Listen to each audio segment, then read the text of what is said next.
Hey everyone, welcome to 10 Movies, where every season we focus on one actor through 10 of their most iconic films. This season, we have decided to dive into the work of Harrison Ford, actor icon, and arguably the most handsome man to wear a fedora. I'm Hemal Javeri, and with me is my wonderful co-host and friend, Brian Minter. Hemal, I am so excited to be here in the podcasting studio this weekend talking about the oddly slowly paced neo-noir thriller Witness from 1985.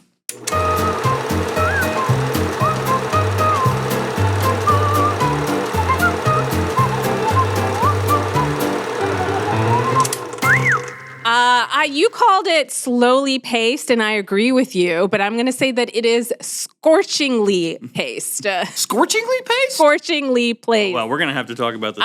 Yes, 1985's Witness, starring Harrison Ford. Ford, our man. Kelly McGillis, Danny Glover. Directed by Peter Weir. Directed by Peter Weir, who directed a number of terrific movies in the early 80s.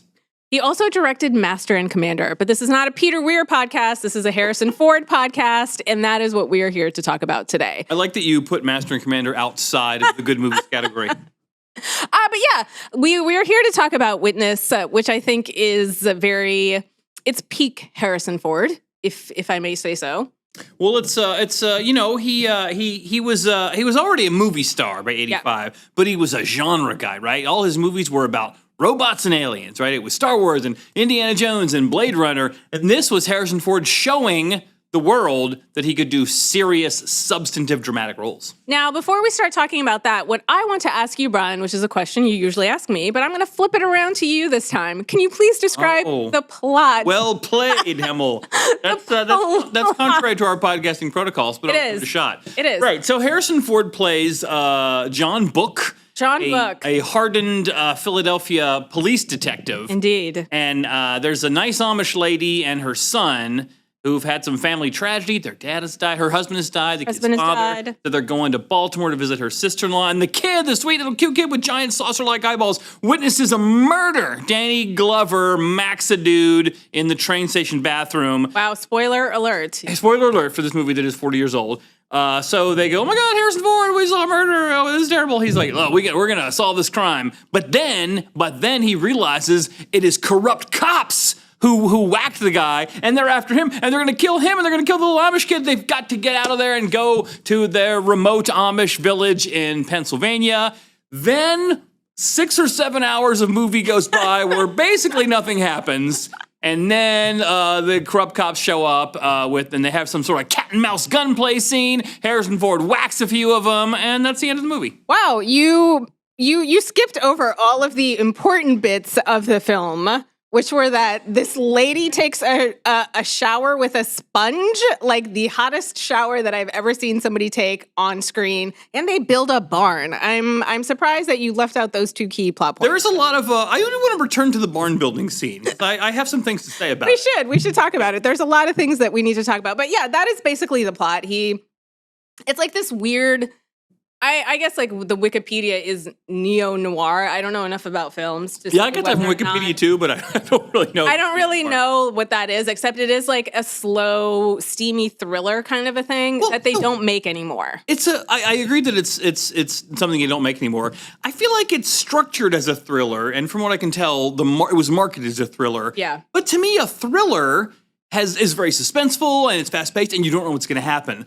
Witness is not fast-paced, and you always know what's going to happen. So it's not really a thriller. Like maybe in the very final sequence when there's, guns and running. But for the most part, it's not that. I think it's a very odd movie. It's hard to categorize. Interesting. All right. Well, let's talk about whether or not you liked this film. I am curious if you liked this movie. Well, I'm gonna put a pin in that. Okay. And say you said you were reluctant to watch Witness. Yeah. In fact, you said you were dreading it. I was. Why were you dreading watching I was dreading it because I have seen it before, and I think I must have watched it. I don't know when I watched it, but I watched it at a different stage in my life. And I remember watching it, and I remember having the same reaction you did, which is that it is excruciatingly slow, right? Like, I thought it was slow and it was boring. I was dead set against us doing Witness, even though it's a huge move for Harrison Ford. Put up a fuss about it. I put up a fuss about it. You were like, we have to do it. I was dreading it for those reasons, like what you just said right now. But can I tell you something? Yeah, lay it on me. Loved it. You loved it. I loved it. I absolutely loved it. You've had a road to Damascus moment on Witness. I am like, I don't know. I don't know what happened because I watched it with just like the lowest expectations possible.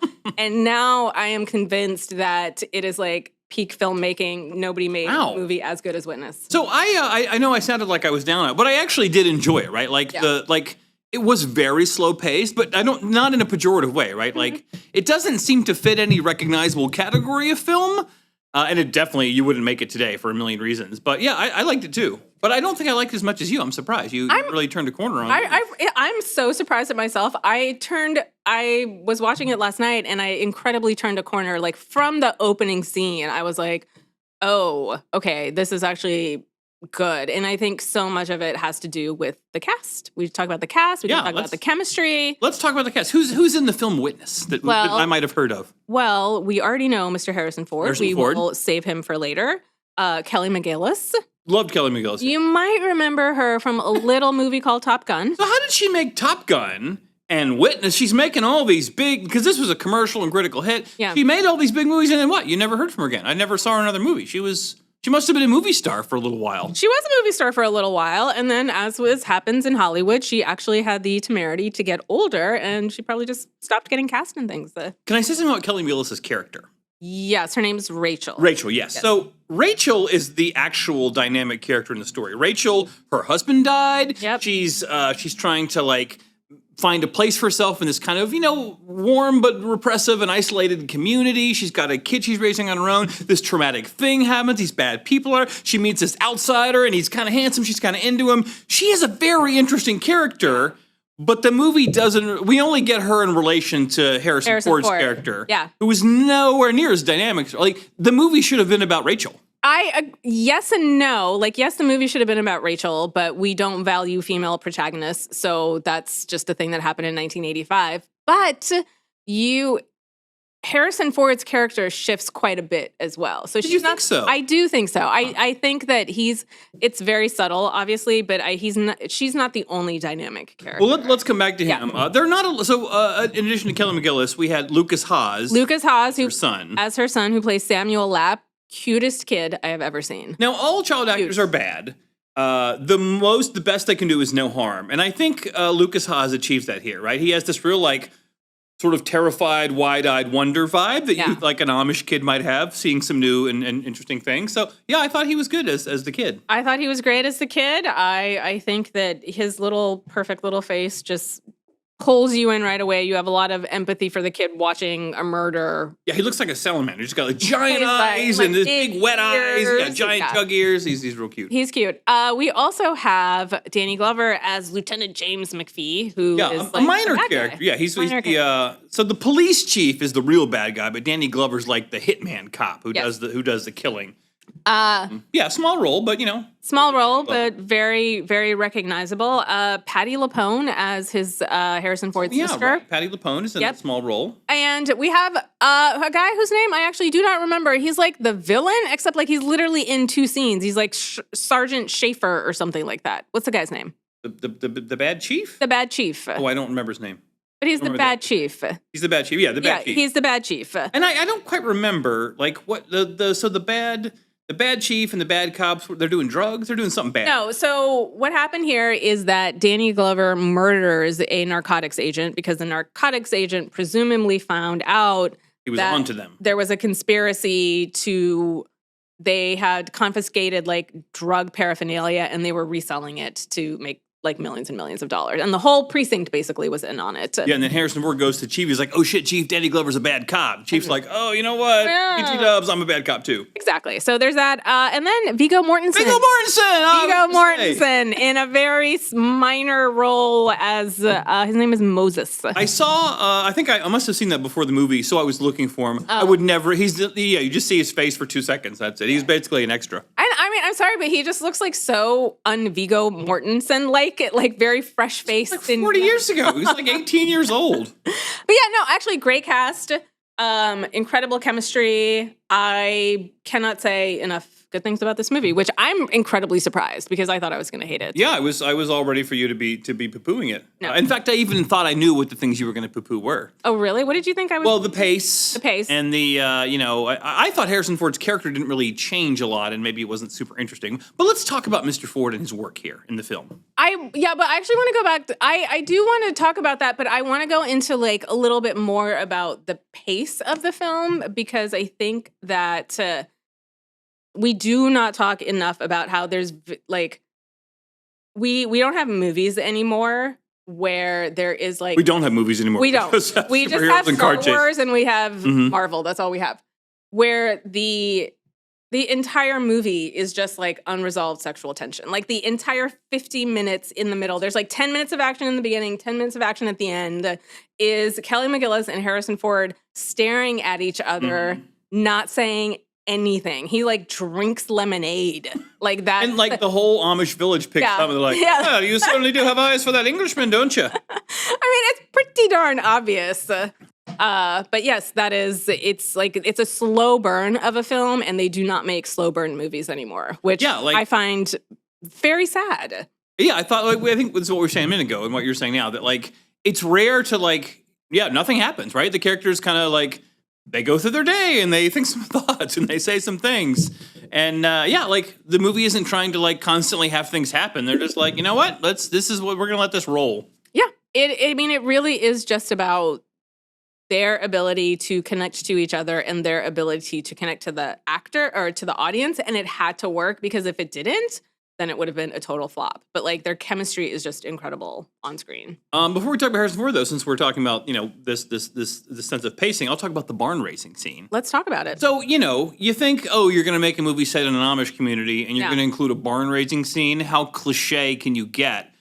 And if they had just had like a barn raising happening behind the characters while they talked, it would have been kind of lame. But they'd lean. There's like 30 minutes of barn raising. Yeah, it's a very long sequence. And like I think you get a real sense of what it takes to raise the barn. Like the old man's like, quit jawing, we got a whole barn to raise. And you see like the mechanics of it and the scale of it. And you see what the men folk are doing, what the women folk are doing. There's all this character development where the older woman's like, Kelly McGillis, people are talking. And Harrison Ford's got this kind of rival and doesn't really like him, but he respects his carpentry. And there's like all these things are happening during the barn raising scene, but they're all very small and human. They're so small, they're so human, and in a way that kind of subverts expectations here. Like Kelly McGillis' character has a rival suitor who, like, that dude has game because at her husband's funeral he was hey.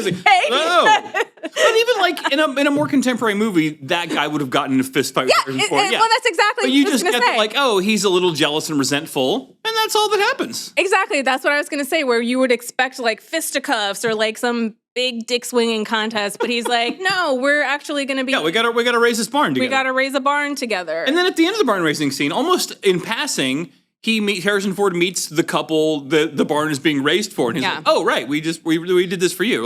Like the movie's always reinforcing community in this like non-heavy-handed way. Yeah, I love this, and I mean, okay, so that is all the subtext in the scene, right? And the text in the scene is this like, they are, Kelly McGillis, Harrison Ford, John and Rachel are just like stealing glances at each other throughout the entire thing. Like the sexual tension is building, they're raising a barn, but they love each other. It's just great. You really enjoyed the sexual tension. You're like a steamy film. It's not even that. I generally don't even like rom-coms or any of this stuff. Well, there's no com. No, there's not even any rom. It's just all sublimated. Well, it's kind of all sublimated, but it is a very like grown up, mature, restrained. It's like the best parts of like having a crush on somebody, like that first like spark of like, oh, I really like this person, but we're still like feeling each other out and dancing our way around each other to see what is actually going to happen and whether or not it will actually come to fruition. Like that's what this movie does so well. Well, so before we do move on to Harrison Ford, since we're talking about this aspect of the film, I want to hear your take on the ending. Okay. How did you feel about the ending of the film? Well, so there's two main beats for the ending. Yeah. One is that Danny Glover and some other bad cop and the bad chief show up, and they've got their guns, and Harrison Ford, he kills one of them with a bunch of corn, and he shoots Danny Glover in the head, and then the bad chief gets the drop on him, and he's going to shoot Harrison Ford, but the kid has been ringing the bell, right, and all the Amish neighbors come running, so the bad chief comes out, and he's suddenly confronted with, like, 30 or 40 Amish neighbors who aren't going to hurt him. They're not going to stop him. They're just there. They're like witnesses. They're witnessing this incipient act of violence. Yeah. And he can't go through it. He just he's defeated by that. Yeah. I love that. But then after that, Yes. Rachel and John Witness. Yes. What happens with them? They stare at each other. He longingly. She is on her way into the house. He is on the front porch. They stare at each other. Not a word passes between them. They just look at each other. They understand. This is such a great ending. They understand where they are in their lives, what their lives are like, and that whatever this is between them is not sustainable, and they part ways. Yeah, but the movie doesn't tell us that. I think that's what I got. What do you mean it doesn't tell us that? I mean, he drives off away. in a car. That's pretty. But he's just going to Philadelphia. He's just around the corner. But I took that to mean that, that like you're saying, that they're from different worlds. Yeah. And in fact, as he's driving away, his car has been a symbol of his old world. He can't get it started. It's rusty and shitty. Yeah. And now he's driving away through these beautiful Amish cornfields in his rusty, shitty car back to his world. So that's over. It's over. They're never going to talk to each other again. It's over. I think that it's tragic. I think in this day and age, somebody would try to make a sequel where John Book comes back to Amish country, like Witness 2. Witness 2, and they're in a car chase and a water slide fight. But that's what makes this movie so good. I feel like I probably at a very specific place in my life where I can appreciate grown-up romances that don't turn out the way Hollywood endings say they will, where you can appreciate yes, it's gorgeous and it's beautiful, but it was never gonna work. Yeah, and it wouldn't have worked. No. If he'd stayed, it would have been a mess. No, and I know I've gone on and on about it, but I do have to talk about the two scenes. Well, you know what? Let's move on to Harrison Ford because they're all really centered around Harrison. All right, yeah, let's talk about him. Although I think the thing that you're saying here is that the movie respects its audience's intelligence in a way modern movies often do not. They absolutely it respects the sense that this is a beautiful ending, even though it's not a cinematic happy ending. It doesn't have to be, right? This is all the closure you get, and sometimes love does not work out. It does not have to end in marriage for it to be any more meaningful. It's just attraction. But it's not just attraction. Not just attraction. You're right. There was a connection. Connection. There's this thing between them, and that thing is always going to be there. It's just they can't live together. All right, the Harrison Fordness of Witness. The Harrison Fordness of Witness. I have a little bit of a checklist, if you will. Let's run through it. Was he befuddled in this film? Harrison Fordness has a befuddled quality to him. One thing I appreciate about this movie, and this is something I think he brings to action movies. In a lot of action heroes, they're unkillable and they're unharmable and they're always fine. Harrison Ford is frequently even in an action movie where he's the hero, oh my God, he's scared or he's uncertain or he's going to make a mistake. And I feel like that happens a couple times here, right? Yeah. Where he's just violence and danger, that's bad. Even though he is a hardened Philadelphia detective. Yeah, but he's still a normal human being and he has a normal human reaction to potential violence. Yeah. So there are a couple moments in that an end cat and mouse thing where you don't feel like he's a super badass who's going to kill the bad guys. You're like, oh shit, what's going to happen to Harrison Ford? I think that's an underrated He's part. befuddled. It's an underrated part of what makes him a really good action hero is that you can actually you might feel like this character could actually you get invested in what he's doing. You're like, oh no, what's going to happen to him? You watch Marvel movies or a rock movie, nothing is going to hurt those people. Right. But Harrison Ford, you're oh, that guy, he might actually get winged. Let's talk about whether or not he's an anti-hero or a Boy Scout in this film. Because all of his roles really fall into... He's always one of the two. Boy Scout. Boy Scout, yeah. He's John Book is a Boy Scout. John Book is he's a Boy not Scout. a goody-goody, but he's always righteous and he does the right thing and he's looking out for the kid and he's trying to fight the corruption and he's a good guy. Does he have charm in this film? All Harrison Ford characters have a heavy dose of charm. I think he's a very charismatic guy. I mean, here's Kelly McGillis, who has every reason not to be into this dude. She can't help herself. Well, how can you not fall for this guy? There's two scenes, but the one in particular is where he is fixing up the old car and he gets the radio to work and they're dancing. I I can't believe I like this movie so much, Brian. I absolutely cannot believe I like this movie so much. I rewinded it to watch the scene again. I thought it was so good. Where he is like dancing in the barn scene, you like that much? All right. Where he's employing all of his Harrison Fordness here, where he is like slightly awkward but charming, a little bit of a Boy Scout. Yeah, not cocky, but yeah, like charming and handsome and like they have the song playing and he's dancing with her, and the charm like oozes through. Yeah, he's masculine, but he's gentle. In that moment. And then he has this like one moment where they're dancing and he can decide, he's like, okay, am I going to kiss her or am I not going to kiss her? And then he like respects her too much to kiss her because he knows that like that won't be the Amish way, and he just like pulls back. Yeah, I think we should return to this in a subsequent segment, but he's very respectful of the Amish traditions, even though they are not his. Yes. So I will say that it's just like peak charm. I have often said, especially when he was in the Indiana Jones films, he's kind of a dick. Do you think John Book is kind of a dick? I actually do think that John Book in Philadelphia is kind of a dick, but I don't think that he is in this film. Like, he's a little dickish because they're in his world and he doesn't really understand them, and they're kind of like rubes. Is that what you mean? Yeah, he's a little dismissive of them. This lady and her kid. He's not. I mean, he's definitely never rude, and he, treats them well. But he's a little condescending, right? So he's a little bit of a dick, but not too much. All right. Where were we? I will say my last qualification here about Harrison Ford's Fordness is that moms love him and dads want to be him. Well, I know one mom who loves him, and that's Kelly McGillis. She's very sweet on him. And yeah, I think dads want to be him in this film too, right? Yeah. He's, competent, tough, decent. And moms love him. He's good with the kid. He's respectful. He loves that kid. Yeah, he's rubbing the kid's head. Yeah, he loves the kid. He's protecting them. He knows carpentry. Learns how to milk cows. See, that's what endears him to. So the Amish men are very hard to win over. There's the sort of the jealous suitor and the father-in-law that she lives with. And he wins them over because he's got a work ethic and he has some carpentry skills. Yep. And I believe Harrison Ford was a carpenter prior to his filmmaking career. So maybe he was excited to do some carpenting. He wasn't faking any of those carpentry scenes. He knew what he was doing. Yeah, that wasn't a stunt double doing the carpenting. It was him. No, I actually feel so I watched Indiana Jones, and if you recall, if you've listened to that episode, I was not really a huge fan. Like, I thought Indiana Jones was too much of like a jerk. Like, I understood the charm. Not a jerk. He just has a hard job. I understood the charm of it, but it didn't translate to me.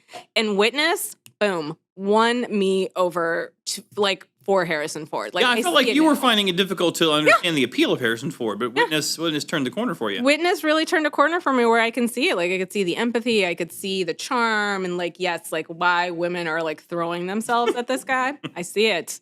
He's got it.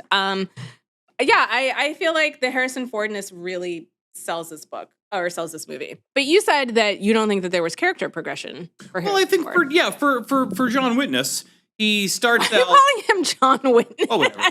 Like he certainly does. Yeah, he learns to respect this woman and her culture and her community. But he was kind of like it wasn't like he was like, oh, screw those Amish. I don't care about that stuff. Like from the first moment, he's like, all right, I know I'm on their turf. Like he didn't really change a lot. His heart changed, Brian. With love? His heart changed, Brian. Because he saw that hot Amish lady naked. He let people into his life, and his heart changed. He was a hard-nosed detective, and now he's a little bit soft. Yeah, there is a little bit in there, like Kelly McGillis stays overnight with his sister, and she's like, "Oh, your sister and I were chatting," and she says that you don't have any girlfriends because you're too whatever. So I get it, and I'm not knocking it. Like I enjoyed his performance, but yeah, I felt like John Book was not very dynamic in narrative terms. Okay, that's interesting because. Okay, if you say that and then you think, okay, well, Kelly McGillis changed. What has actually changed? She had all kinds of shit going on. Well, she had all kinds of shit going on, but what has actually changed about her? She's still going to be Amish lady. Yeah, but before she was Amish lady, because in this community, there's a lot of structure, right? Right. You're married, and the woman does this, and the man does this, and the kid does this, and her husband dies. This happens prior to the movie, so we don't. Yeah. So, but she's a little bit adrift, right? Like she's living with her father-in-law. It's not her father, it's her father-in-law. So he's got he's nice, he's kind, but maybe there's he wants her to be a certain way.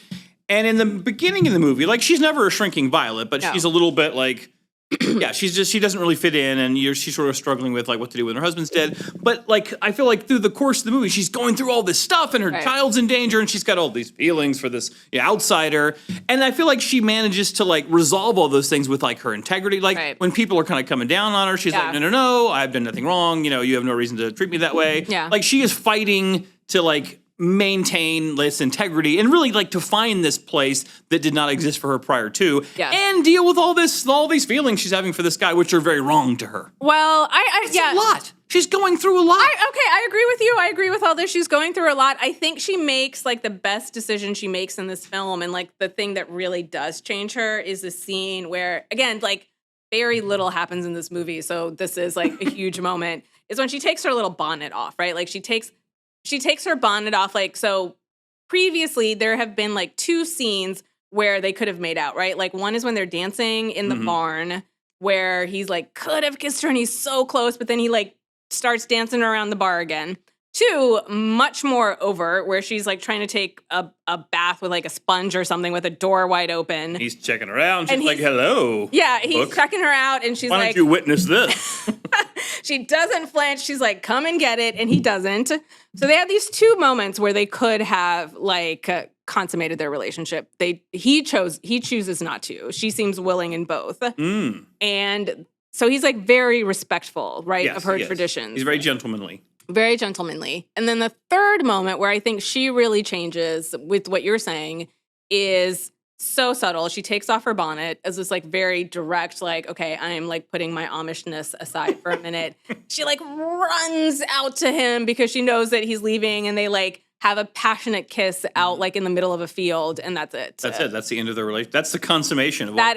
Tension. But that is like, that's her moment because she's the one who decides it, right? Like he doesn't decide. She is. They should make Witness too. Where like she goes to Philadelphia and they're fighting crime, and there's all these car chases and fast. Anyway, this movie won a ton of Oscars, and I'm very glad that it did, because while I was totally down on it before I watched it, good job, Witness. You deserved them. Now, I feel like we've already begun drifting into this with our discussion of the Kelly McGillis character. Yeah. But what did you feel the film had to say?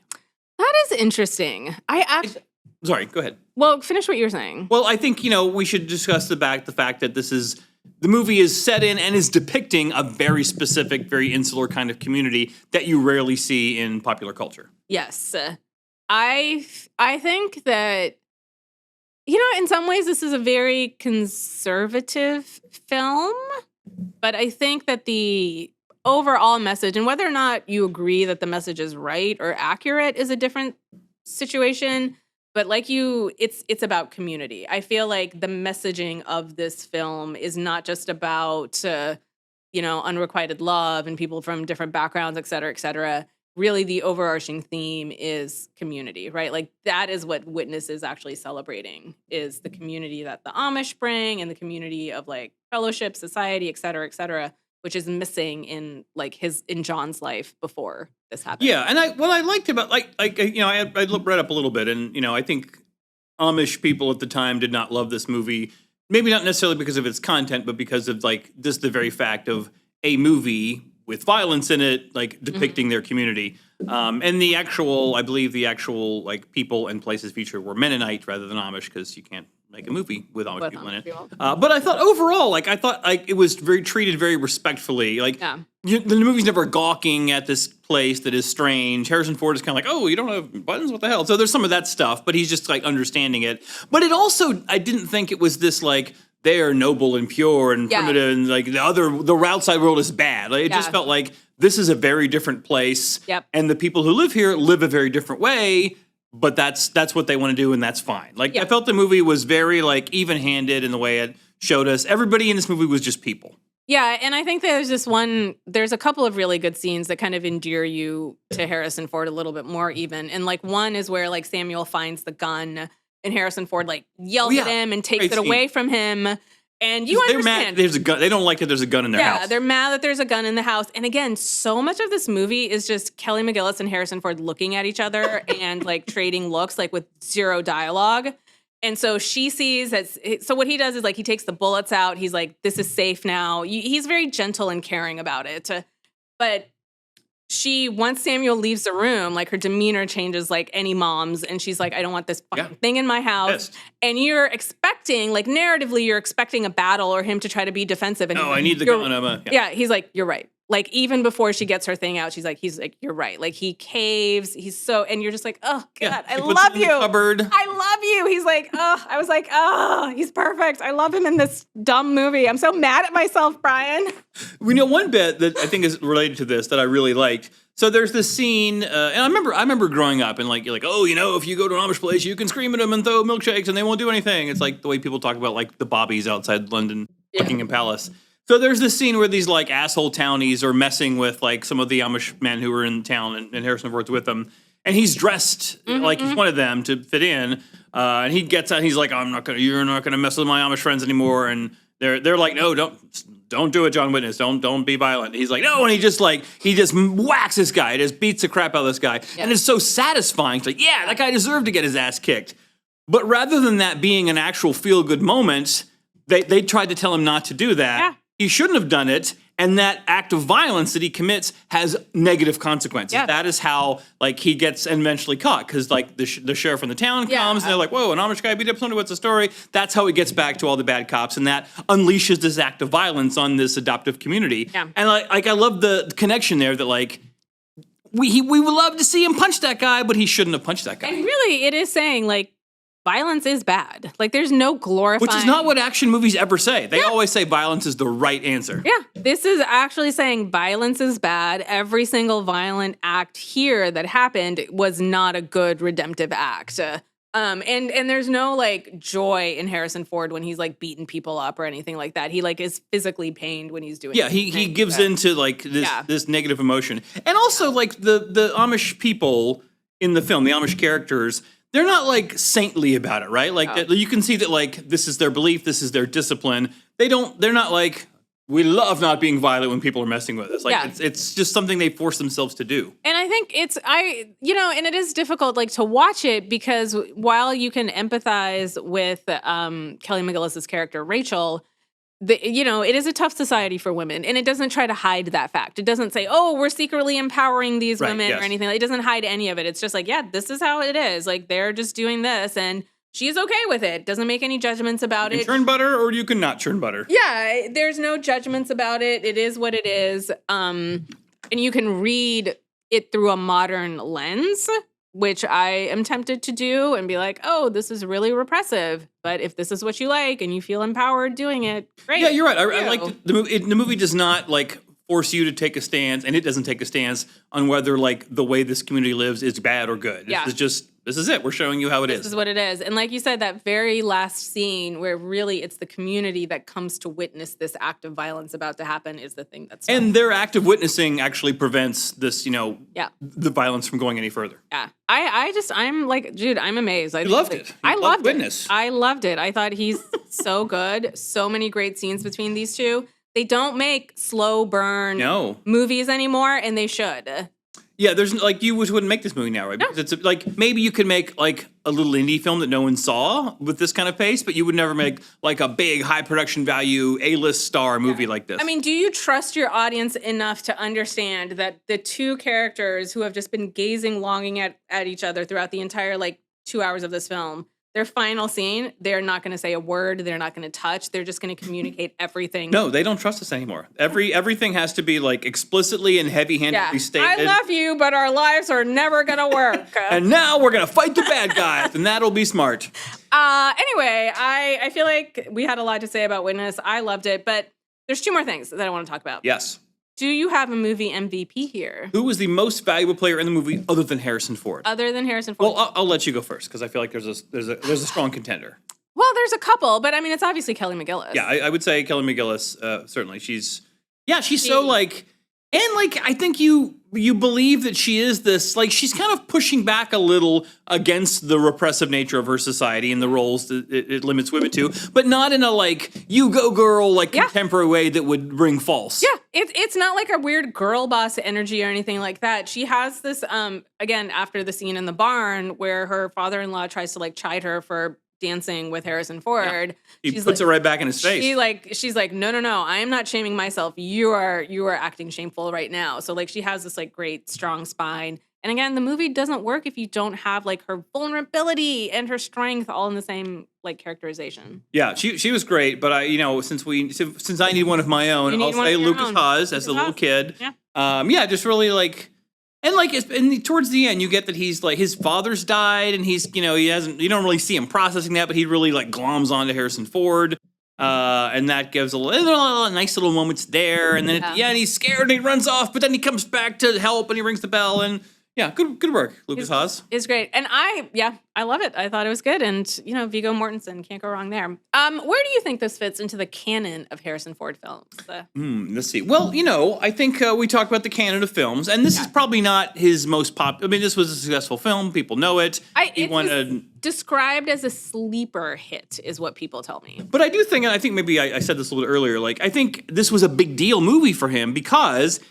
Like, I think if you know Harrison Ford's off-screen persona, he doesn't actually love all that crazy Star Wars crap that he's so well known for.